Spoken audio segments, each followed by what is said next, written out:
Beaucoup pensent que la colère est un défaut. Mais dans la Bible, la colère n'est pas le problème. La colère révèle ce qui t'habite. Caïn est en colère et il tue son frère. Jésus-Christ est en colère, mais il renverse les tables du temple.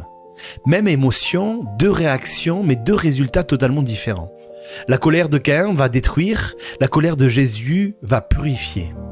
La colère peut exister sans devenir un péché. D'ailleurs, la Bible dit « Mettez-vous en colère et ne péchez point ».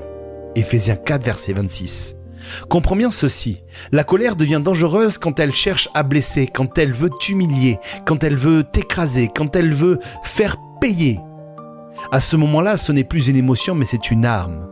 Mais la colère devient puissante quand elle cherche à protéger, quand elle défend ce qui est juste, quand elle s'élève contre l'injustice, quand elle protège les faibles au lieu d'attaquer les autres.